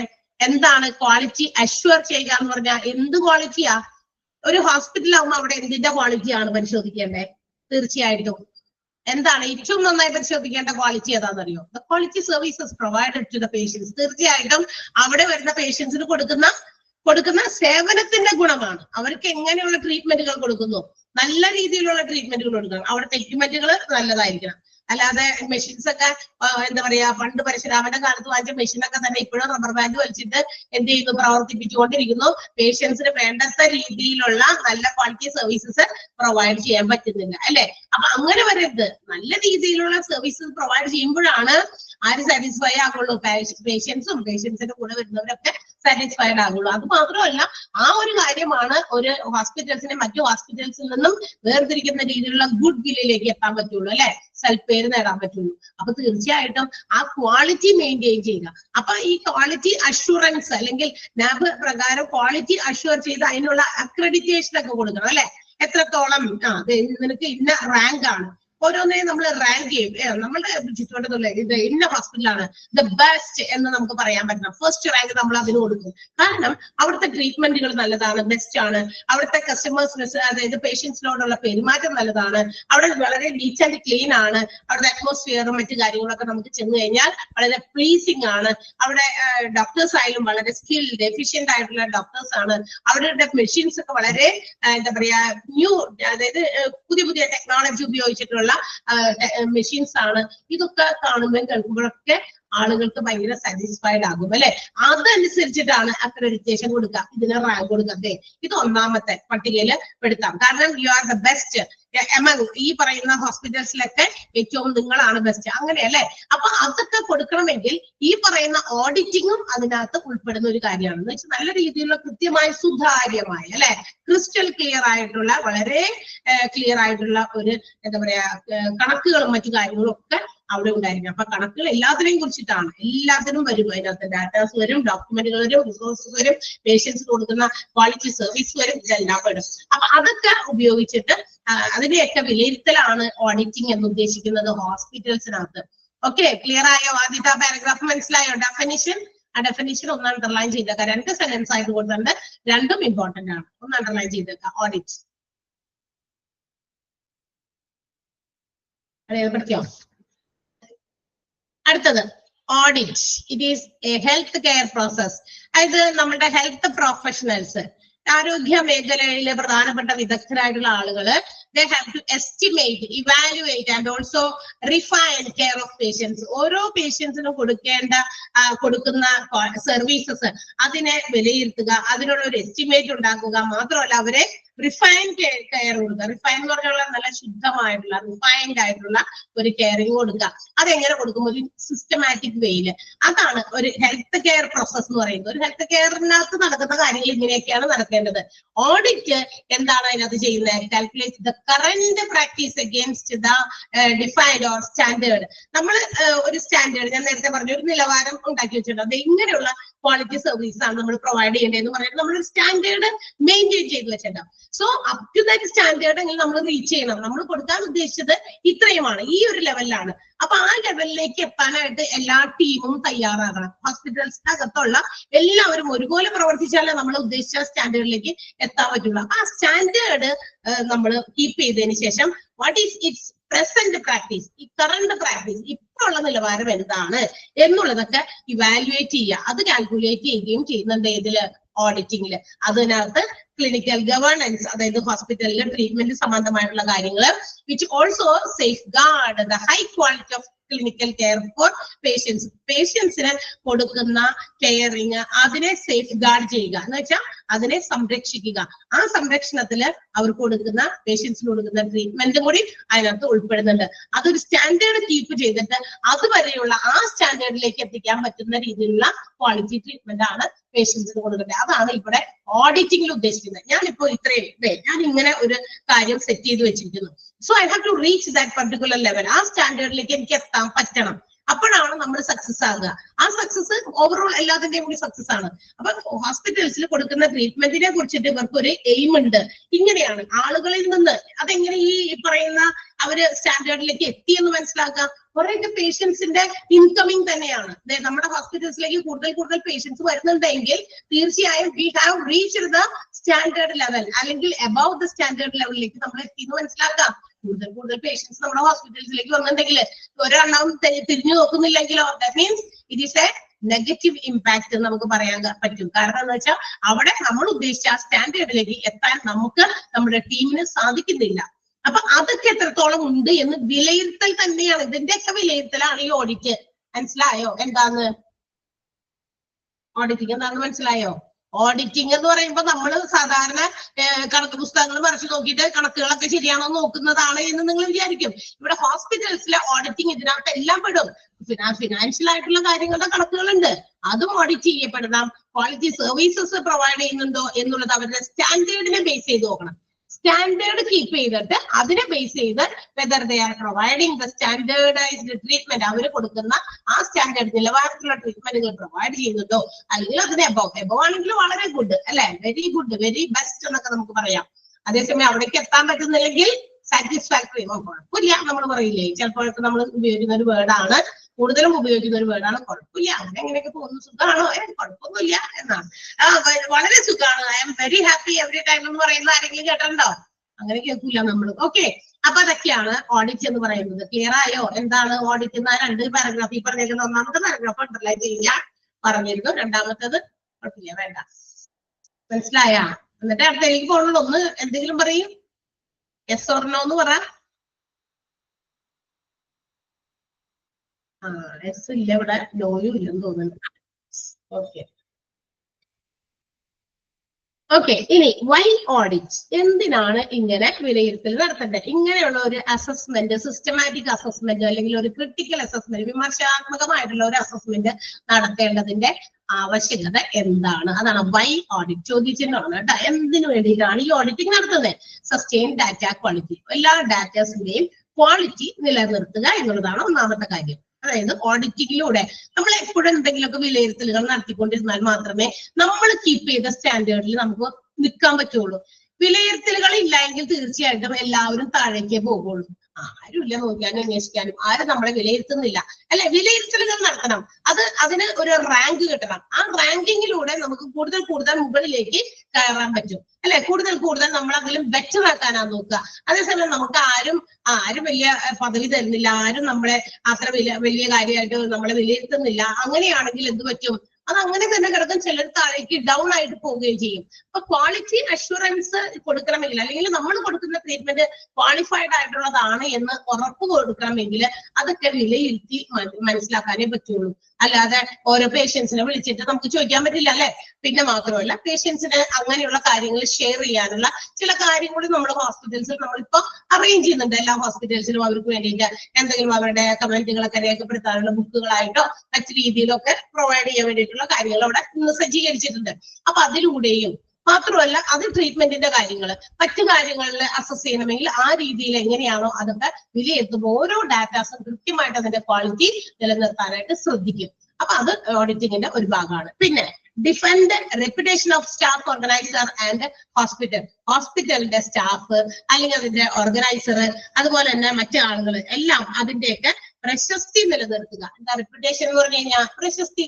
ഓരോ ഹോസ്പിറ്റലിലും അവിടെയുള്ള എന്താ പറയാ സ്റ്റാഫുകൾ, അവരുടെയൊക്കെ ആ ഒരു റെപ്യൂട്ടേഷൻ ഉണ്ട്. അവരുടെയൊക്കെ റെപ്യൂട്ടേഷൻ നിലനിർത്തണമെങ്കിൽ ഓഡിറ്റിംഗ് കൂടിയേ തീരൂ, അല്ലെങ്കിൽ എന്ത് പറ്റും, എല്ലാവരും ഉഴപ്പും അല്ലെ. ഇപ്പൊ ഓരോ ഡോക്ടേഴ്സ് അവരുടെ ട്രീറ്റ്മെന്റുകൾ എങ്ങനെയാണ്, അപ്പൊ അതിനൊക്കെ ഒരു വിലയിരുത്തലുകൾ തീർച്ചയായിട്ടും ഉണ്ടെങ്കിൽ വീണ്ടും അവരെ തേടി പേഷ്യൻസ് വരാനായിട്ടുള്ള സാധ്യതയുണ്ട്. അതല്ല, അവര് എന്താ പറയാ നല്ല രീതിയിൽ വേണ്ടത്ര ക്വാളിറ്റിയുള്ള സർവീസസ് പ്രൊവൈഡ് ചെയ്യുന്നില്ല, ട്രീറ്റ്മെന്റ് കൊടുക്കുന്ന കാര്യത്തിലൊക്കെ ഭയങ്കര ഉഴപ്പാണ് അല്ലെ. അങ്ങനെയൊക്കെ ആണെങ്കിൽ തീർച്ചയായിട്ടും 10 ആള് പറഞ്ഞു കഴിയുമ്പോൾ ആൾക്കാർ പിന്നെ ആ വശത്തോടേക്ക് നോക്കില്ല അല്ലെ. അപ്പൊ അങ്ങനെയുള്ള ഹോസ്പിറ്റൽസിന്റെ സ്റ്റാഫിനും അതുപോലെ അതിന്റെ ഓർഗനൈസേഴ്സിനും അതുപോലെ ഹോസ്പിറ്റൽ തന്നെയും അതിന്റെ റെപ്യൂട്ടേഷൻ നിലനിർത്താനായിട്ട് ഓഡിറ്റിംഗ് കൊണ്ട് സാധിക്കും. അടുത്ത എന്താ? Defend current and future funding. ഇപ്പോൾ ഉള്ളതും ഫ്യൂച്ചറിലേക്ക് വേണ്ട ഫണ്ടിങ്ങും നമുക്ക് എന്താ പറയാ ഉണ്ടാക്കി വെക്കാൻ, അല്ലെങ്കിൽ അത് നിലനിർത്താനും സാധിക്കും. അതായത് ഓഡിറ്റിങ്ങിലൂടെ ഫൈനാൻഷ്യൽ ആയിട്ടുള്ള കാര്യങ്ങൾ ഓഡിറ്റ് ചെയ്ത് കഴിയുമ്പോൾ ഇപ്പൊ നമുക്ക് ആവശ്യത്തിനുള്ള ഫണ്ട് ഉണ്ടോ, ഫ്യൂച്ചറിലേക്ക് നമുക്ക് ഫണ്ട് ഇനി എന്തെങ്കിലും ആവശ്യം വരുമോ, അല്ലെങ്കിൽ ഇപ്പൊ ഉള്ളത് വെച്ച് നമുക്കത് മെയിൻറ്റെയിൻ ചെയ്യാൻ സാധിക്കുമോ എന്നുള്ള കാര്യങ്ങളൊക്കെ മനസ്സിലാക്കാനും ഓഡിറ്റിംഗ് ഹെൽപ്പ് ചെയ്യുന്നതാണ്. റിഫൈൻ ക്വാളിറ്റി, നമ്മുടെ ഗുണനിലവാരം ശുദ്ധീകരിക്കാൻ. എത്രത്തോളം ഗുണമുള്ള ഒരു ഹോസ്പിറ്റൽ ആസ് എ ഹോൾ, ഹോസ്പിറ്റലിൽ എത്ര ഗുണം ഉണ്ട് എന്ന് ആളുകളുടെ ഇടയിൽ എത്രത്തോളം ഉണ്ടെന്ന് അത് നിലനിർത്താനും ഓഡിറ്റിംഗ് കൊണ്ട് തന്നെയാണ് സഹായിക്കുക. യൂസ്ഫുൾ ഫോർ ക്ലിനിക്കൽ ഇംപ്രൂവ്മെന്റ്, കൊടുക്കുന്ന ട്രീറ്റ്മെന്റിന്റെ കാര്യത്തിൽ അത്തരം ഇംപ്രൂവ്മെന്റുകൾ എന്തെങ്കിലും വേണമെങ്കിൽ അതും ആവശ്യമുള്ളത് ഓഡിറ്റിംഗ് തന്നെയാണ്. ഓഡിറ്റിംഗ് വിലയിരുത്തലാണ് അല്ലാതെ കണക്ക് നോക്കുന്നത് മാത്രമല്ല ഓഡിറ്റിംഗ് എന്ന് ഉദ്ദേശിക്കുന്നത്. ഇവിടെ കണക്കെടുപ്പുകൾ കണക്കെടുക്കേണ്ട സ്ഥലങ്ങളിലുണ്ട്. അതല്ലാത്ത സ്ഥലത്ത് ട്രീറ്റ്മെന്റുകളുടെ ഒക്കെ കണക്ക് ഇത്രയും കണക്ക്, ഇപ്പൊ ഇന്ന പേഷ്യന്റിന് ഒരു ട്രീറ്റ്മെന്റ് കൊടുത്തു, അതിന്റെ കണക്കെടുത്തിട്ട് 100, 80 അങ്ങനെ എഴുതി വെക്കാൻ പറ്റുമോ? തീർച്ചയായിട്ടും ഇല്ല. അതൊരു സർവീസ് ആണ്, വിച്ച് കനോട്ട് ബി സീൻ. നമുക്കറിയാം കൊടുക്കുന്ന സേവനം. ഇപ്പൊ ഞാൻ നിങ്ങളെ പഠിപ്പിച്ചുകൊണ്ടിരിക്കുന്നുണ്ട് അല്ലെ? ഈ പഠിപ്പിച്ചുകൊണ്ടിരിക്കുന്നതിന്റെ അളവ് തൂക്കം, ഇറ്റ്സ് നോട്ട് മെഷറബിൾ. എണ്ണാൻ പറ്റുമോ? അളക്കാൻ പറ്റുമോ? സേവനങ്ങൾ അങ്ങനെ അളക്കാൻ പറ്റുന്ന ഒന്നല്ല. ഒരു ഡോക്ടർ കൊടുക്കുന്ന സേവനത്തിന് എങ്ങനെ അളക്കാൻ പറ്റും? അത് 10 ആൾക്കാരുടെ എന്താ പറയാ വാഗൊണ്ട് തന്നെയാണ് നമുക്ക് കൂടുതലും അത് മനസ്സിലാക്കാൻ സാധിക്കുക. ഇന്ന് ഒരു 5 ആളുകൾ ആ പേഷ്യന്റിനെ തേടി വന്നു, നാളെ അത് 8 ആകും, അല്ലെങ്കിൽ 10 ആകും, 12 ആകും. എന്തുകൊണ്ട്? ആ പുതിയ ഡോക്ടർ അല്ലെങ്കിൽ ഒരു പുതിയതായിട്ട് വന്ന ഒരു എന്താ പറയാ ഡോക്ടർ ഫിസിഷ്യൻ ആണ് എങ്കിൽ തീർച്ചയായിട്ടും ആളെ കുറിച്ചിട്ടുള്ള ഒരു മതിപ്പ് ആളുകളുടെ മനസ്സിൽ വരും. അപ്പൊ എന്ത് ചെയ്യും? 10 ആൾക്കാരും അടുത്ത ദിവസം വരുമ്പോൾ അത് 20 ആളാകും അല്ലെ? 20 ചീട്ടൊക്കെ നോക്കേണ്ടി വരും ഒരു ഡോക്ടർ. അല്ലെങ്കിൽ അത് അങ്ങനെ പോയി 10 ദിവസത്തിനുള്ളിൽ 100 പേഷ്യൻസിന് വരെ നോക്കേണ്ട ഒരവസ്ഥയിലേക്ക് ഡോക്ടർ ചെല്ലുന്നുണ്ടെങ്കിൽ അവർക്ക് എന്താണ് ആ ഒരു ക്വാളിറ്റി സർവീസ് ആ ഡോക്ടർ പ്രൊവൈഡ് ചെയ്യുന്നത് കൊണ്ട് തന്നെയാണ്. അപ്പൊ അത് ക്ലിനിക്കൽ ഇംപ്രൂവ്മെന്റിനും എന്ത് ചെയ്യുന്നു? സഹായിക്കുന്നുണ്ട് ഓഡിറ്റിംഗ്. Inspires team work. തീർച്ചയായിട്ടും ടീമായിട്ട് വർക്ക് ചെയ്യുമ്പോൾ അത് കൂടുതൽ പ്രചോദനമാകും. എല്ലാവരെയും ടീമായിട്ടൊക്കെ നമ്മൾ ഓഡിറ്റ് ചെയ്ത് കഴിയുമ്പോൾ തീർച്ചയായിട്ടും അതും മറ്റൊരു പ്രചോദനമാണ്. Improves patient care. തീർച്ചയായിട്ടും പേഷ്യൻസിന്റെ കെയർ ഇംപ്രൂവ് ചെയ്യാനും ഓഡിറ്റിംഗ് ഹെൽപ്പ് ചെയ്യുന്നുണ്ട്. ഫൈനാൻഷ്യൽ ആയിട്ടുള്ള ബെനിഫിറ്റുകൾക്കും ഓഡിറ്റിംഗ് വളരെ ഇമ്പോർട്ടന്റ് ആണ്. And also it is very very necessary for meeting litigations under CPA. എന്താ CPA എന്ന് പറയുന്നത്? Certified public accountant. അതായത് സർട്ടിഫൈഡ് പബ്ലിക് അക്കൗണ്ടന്റ് പ്രകാരം നമുക്ക് പല സ്ഥലങ്ങളും പല കാര്യങ്ങളും ഓഡിറ്റ് ചെയ്യേണ്ടതിന്റെ ആവശ്യകതയുണ്ട്, നെസസിറ്റി ഉണ്ട്. ആ നെസസിറ്റിക്ക് വേണ്ടിയും ഓഡിറ്റിംഗ് അത്യാവശ്യമാണ്. അപ്പൊ ആ ഒരു കാര്യത്തിലും CPA മീൻസ് അവിടെ നിന്ന് എഴുതി വെച്ചേക്കാം, certified public accountant. Certified public accountant full form ആണ്, അതൊന്ന് അണ്ടർലൈൻ ചെയ്യണം. ആ വൈ ഓഡിറ്റ് എന്നുള്ളത് ഇമ്പോർട്ടന്റ് ആണ്. ആ പോയിന്റുകൾ ഓഡിറ്റിംഗ് എന്തിനു വേണ്ടിയിട്ടാണ്? Sustain quality, data quality, defend reputation of a staff organizer and hospital, defend current and future funding, refine quality, useful for clinical improvements, inspires teamwork, improves patient care, financial benefits, and also necessary for meeting limitations are under CPA. Certified Public Accountant, CPA. അതൊന്ന് full form എഴുതി വെക്കാം. ആ പോയിന്റുകളും mark ചെയ്യാം.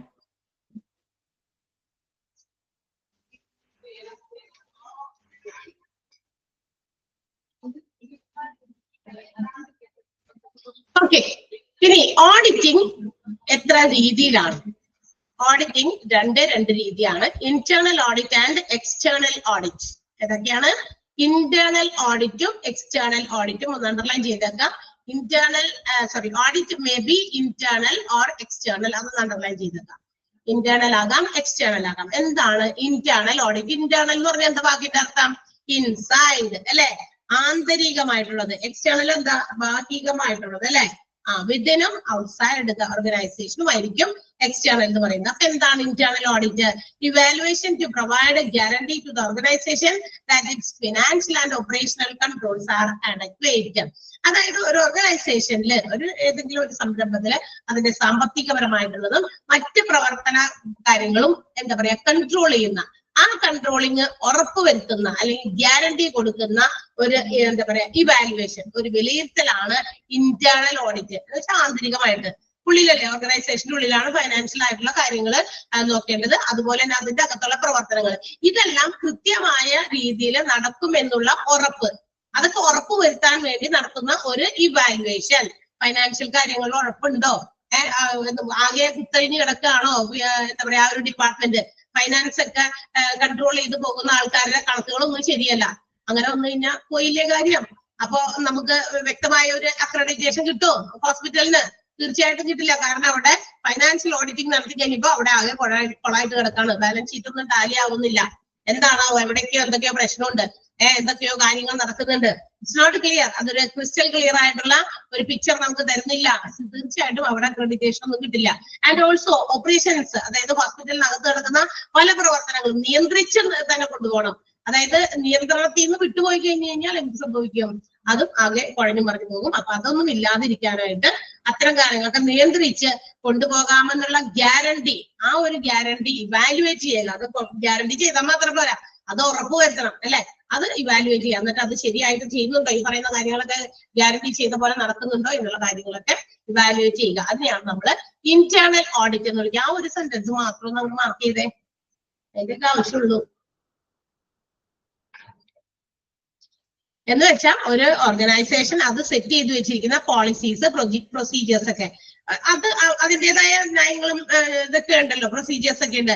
അവര് standard ആയിട്ട് ഉണ്ടാക്കി വെച്ചിരിക്കുന്ന ആ കാര്യങ്ങളും അത് എത്രത്തോളം ആ പറയുന്ന കാര്യങ്ങളെ, റിക്വയർഡ് ആയിട്ടുള്ള ഡിമാൻഡുകളെ മീറ്റ് ചെയ്യുന്നു എന്നുള്ളതിന്റെ ആ പ്രൊപ്പോഷനും കൂടിയാണ് ഇന്റേണൽ ഓഡിറ്റ് എന്ന്. അത് ആ സെന്റൻസേ നമുക്ക് ആവശ്യമില്ല, നമുക്ക് ആ ഒന്നാമത്തെ സെന്റൻസ് മാത്രം മതി. പറഞ്ഞു കഴിഞ്ഞാൽ വീണ്ടും കൂടുതൽ കൊളായി പോകും. എന്ത് കാര്യം, നമുക്ക് ആവശ്യമില്ലാത്ത സാധനമാണത്. അതായത് ഇപ്പൊ നമ്മളൊരു സ്റ്റാൻഡേർഡ് ഞാൻ പറഞ്ഞല്ലോ, തുടക്കത്തിൽ പറഞ്ഞു, ഒരു നിലവാരം നമ്മൾ കീപ്പ് ചെയ്ത് വെച്ചിട്ടുണ്ടായിരിക്കും. ആ നിലവാരവും അതുപോലെ തന്നെ അത് ആവശ്യത്തിന് അതിന്റെ എന്താ പറയാ എത്രത്തോളം അത് അതിന്റെ ലെവലിലേക്ക് എത്തി, ആ ഒരു പ്രൊപ്പോർഷൻ. ഇപ്പൊ നമ്മൾ 100% സ്റ്റാൻഡേർഡ് കീപ്പ് ചെയ്യണമെന്ന് വിചാരിച്ചിട്ടാ പോയേക്കണേ, പക്ഷെ ഇറ്റ് ഹാവ് റീച്ച്ഡ് ഓൺലി 90%. നമ്മൾ ഉദ്ദേശിച്ച രീതിയിലേക്ക് വന്നില്ല, 90% എത്തിയുള്ളൂ. അപ്പൊ നമ്മൾ പറയും 10:9. ആ ഒരു പ്രൊപ്പോർഷൻ അതുകൂടിയാണ് ഓഡിറ്റിംഗ് എന്ന് പറയാമെന്നാണ് അവർ പറയുന്നത്, ഇന്റേണൽ ഓഡിറ്റിംഗ് എന്ന് പറയുന്നത്. സെന്റൻസ് വിട്ടേക്ക്, അത്ര മനസ്സിലായില്ലെന്നല്ല, അത് കണക്കായിട്ട് വന്നപ്പോ നിങ്ങൾക്ക് ചിലപ്പോ അത് വായിച്ചു നോക്കിയാൽ മനസ്സിലാവും. സെന്റൻസ് ഒക്കെ അത്രേ ഉള്ളൂ. ഒന്നാമത്തെ സെന്റൻസ് ഇമ്പോർട്ടന്റ് ആണ്, അത് അണ്ടർലൈൻ ചെയ്യാൻ. Internal audit is an independent evaluation to provide a guarantee to the organization that its financial and operational controls are adequate. കൃത്യമായ കാര്യങ്ങളൊക്കെ ഓപ്പറേറ്റ് ചെയ്യുന്നതുമായിട്ട് ബന്ധപ്പെട്ടതും ഫിനാൻഷ്യൽ പരമായിട്ടുള്ള കാര്യങ്ങളൊക്കെ കൃത്യമായി കൺട്രോൾ ചെയ്ത് മുന്നോട്ട് കൊണ്ടുപോകണം എന്നുള്ള ഒരു ഗ്യാരണ്ടി വിലയിരുത്തലാണ് ഇന്റേണൽ ഓഡിറ്റ്. ക്ലിയർ ആയോ? ഓക്കെ, അടുത്തത് എക്സ്റ്റേണൽ ഓഡിറ്റ് കൂടി എന്താന്ന് പറഞ്ഞേക്കാം. എക്സ്റ്റേണൽ ഓഡിറ്റ് എന്തിനാണ് അപ്പൊ ഉപയോഗിക്കുന്നത്? It is used to evaluate certain aspects or characteristics. ഇനി അത് ചില കാര്യങ്ങളെ കുറിച്ച് വ്യക്തമാക്കാൻ വേണ്ടിയിട്ടാണ്. അതായത് ചില സവിശേഷതകൾ, ഒരു ഹെൽത്ത് കെയർ ഓർഗനൈസേഷൻ പ്രൊവൈഡ് ചെയ്യുന്ന ചില സവിശേഷതകൾ എഗെയിൻസ്റ്റ് ദ സ്പെസിഫൈഡ് സ്റ്റാൻഡേർഡ്, അത് തീരുമാനിച്ചു വെച്ചിരിക്കുന്ന സ്റ്റാൻഡേർഡും ആ സ്റ്റാൻഡേർഡും അവർ പ്രൊവൈഡ് ചെയ്യുന്നതും തമ്മിലുള്ള കാര്യങ്ങളെ കുറിച്ചിട്ടുള്ള വ്യക്തമായ ഒരു ഇവാലുവേഷൻ. ഇപ്പൊ ഇത്ര ക്വാളിറ്റി നമ്മൾ കീപ്പ് ചെയ്യണം എന്ന് അവർ നേരത്തെ ഒരു സ്റ്റാൻഡേർഡ് തീരുമാനിച്ചു വെച്ചിട്ടുണ്ട്. എന്നാൽ അവര് ആ ഒരു സ്റ്റാൻഡേർഡുകളിലേക്ക് എത്താൻ വേണ്ടിയിട്ട് അവർ ഉപയോഗിക്കുന്ന കുറെ എന്താ പറയാ ഹെൽത്ത് കെയർ ക്യാരക്ടറിസ്റ്റിക്സ്, അവരുടേതായ ഒരു എന്താ പറയാ സവിശേഷതകളൊക്കെ ഉണ്ട്. അതാണ് ആ കാര്യങ്ങളെ എല്ലാം ചേർത്ത് ഇവാലുവേറ്റ് ചെയ്യുന്ന ആസ്പെക്ടുകളെയാണ് നമ്മൾ എക്സ്റ്റേണൽ ഓഡിറ്റ് എന്ന് വിളിക്കുക. അതായത് നമ്മൾ സ്റ്റാൻഡേർഡ് കീപ്പ് ചെയ്താൽ മാത്രം പോരാ, അതിലേക്ക് എത്തിച്ചേരാൻ വേണ്ടിയിട്ട് മറ്റനേകം ഘടകങ്ങളുണ്ട്. ആ സ്റ്റാൻഡേർഡിലേക്ക് എത്താൻ കൊടുക്കുന്ന സേവനങ്ങൾ മാത്രം പോരാ, വേറെയും ഇഷ്ടംപോലെ കാര്യങ്ങൾ. അപ്പൊ ഇന്റേണൽ ഓഡിറ്റും എക്സ്റ്റേണൽ ഓഡിറ്റും തമ്മിലുള്ള എന്താ പറയാ ഒരു വ്യത്യാസം എന്താണെന്ന് പറഞ്ഞാൽ, ഇന്റേണലിനകത്ത് ആ ഉള്ളിലുള്ള ഫൈനാൻഷ്യൽ അതുപോലെ ഓപ്പറേഷണൽ കൺട്രോൾസിന്റെ മാത്രം ഇവാലുവേഷൻ ആണ് നടക്കുന്നത്. അവിടെ നടക്കുന്ന സാമ്പത്തികപരമായിട്ടുള്ള മറ്റ് പ്രവർത്തനങ്ങളും ഒക്കെ കൺട്രോൾ ചെയ്ത് കൊണ്ടുപോകുന്നതിന്റെ ആ ഒരു അസസ്മെന്റ് വിലയിരുത്തലാണ് എങ്കിൽ, എക്സ്റ്റേണലിനകത്ത് എന്താ പറയാ ആ പറയുന്ന ഒത്തിരി അതിന്റെ സ്റ്റാൻഡേർഡുകളിലേക്ക് എത്താൻ മറ്റനേകം ക്യാരക്ടറിസ്റ്റിക്സ് കൂടി, ക്യാരക്ടറിസ്റ്റിക് ആയിട്ടുള്ള ആസ്പെക്ട് കൂടി ഉൾക്കൊണ്ടിട്ടുണ്ട്. അതിന്റെയും കൂടി ഇവാലുവേഷൻ ആണ് വരിക എക്സ്റ്റേണൽ ഓഡിറ്റ് എന്ന് പറയുന്നത്. എക്സ്റ്റേണൽ ഓഡിറ്റിന്റെ ആ ഒരു സെന്റൻസും ഒന്ന് അണ്ടർലൈൻ ചെയ്യുക. സ്പെസിഫൈഡ് സ്റ്റാൻഡേർഡ്സ് വരെ അവിടെ വരെ മതി.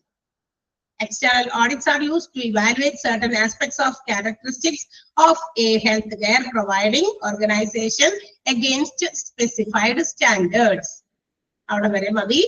അപ്പൊ ഓഡിറ്റിനെ രണ്ടായിട്ട് തരം തിരിച്ചിട്ടുണ്ട്, ഇന്റേണലും എക്സ്റ്റേണലും. ഇന്റേണൽ എന്താണെന്നും പറഞ്ഞു, എക്സ്റ്റേണൽ എന്താണെന്നും പറഞ്ഞു. ഇത്രയും വരെ വായിച്ചു നോക്കിട്ട് വരാമല്ലോ, പറ്റില്ലേ? കുറച്ച് എടുത്തിട്ടുള്ളൂ ഓഡിറ്റിന്റെ, മറ്റേത് പഴയത് തന്നെ. അതിൽ ആദ്യത്തെ ഫ്ലോ ചാർട്ടാണ് നന്നായിട്ട് പഠിക്കേണ്ടത്, മറ്റേത് നമ്മൾ വായിച്ച് മനസ്സിലാക്കുക. കുഴപ്പമൊന്നുമില്ലല്ലോ. ഓഡിറ്റിന്റെ ആ ഒരു ഫസ്റ്റ് പേജ് ഒക്കെ മാത്രമേ ഇച്ചിരി ബുദ്ധിമുട്ടുള്ളൂ. അത് അങ്ങനെ കുറെ വലിച്ചു നീട്ടി എഴുതിയപ്പോൾ അത് നിങ്ങൾക്ക് തോന്നുന്നതായിരിക്കും, അല്ലാതെ ആണെങ്കിൽ ബുദ്ധിമുട്ടൊന്നുമില്ല. അപ്പൊ നന്നായിട്ടൊന്ന് വായിച്ച് മനസ്സിലാക്കിയിട്ട് വരിക. ഓക്കെ, അടുത്ത ക്ലാസ്സിൽ പറ്റുകയാണെങ്കിൽ, എനിക്ക് കിട്ടുകയാണെങ്കിൽ നാളെ ഞാൻ ഒരു ക്ലാസ് എടുക്കാനായിട്ട് വരും.